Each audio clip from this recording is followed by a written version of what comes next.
আপনি বা আপনার আত্মীয় কেউ কি ক্যান্সারে আক্রান্ত? আপনার হাতে একটি রিপোর্ট আসছে, সেই রিপোর্টে আপনি জানতে চান যে আসলে কী বোঝাচ্ছে। আপনি কি আপনার রিপোর্ট দিয়ে জানতে চান যে এই রোগের কী কী চিকিৎসা আছে? তাহলে এই ভিডিওটি আপনার জন্য। আসসালামু আলাইকুম।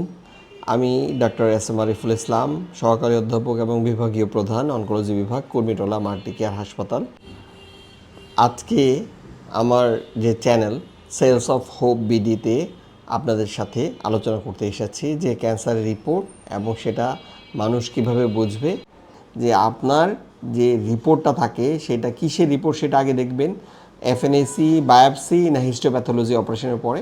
এবং শুধুমাত্র যে এফএনএসি বায়োপসি বা হিস্টোপ্যাথোলজি রিপোর্টের উপর ভিত্তি করে কিন্তু ক্যান্সারের পর্যায়ে বোঝা যায় না। আপনাকে ক্যান্সারের পর্যায়ে বুঝতে হলে অনেক সময় আরও অন্যান্য অনেক পরীক্ষার প্রয়োজন হয়। এবং আরেকটা জিনিস হচ্ছে যে আপনি অবশ্যই আপনার রোগের জানার চেষ্টা করবেন এবং স্টেজ এবং গ্রেড এগুলো বোঝার চেষ্টা করবেন, সেই জন্যই আমার এই বলা। কিন্তু সেটা নিয়ে ফাইনাল সিদ্ধান্ত নেওয়ার আগে আপনার ডাক্তারের পরামর্শ নেবেন।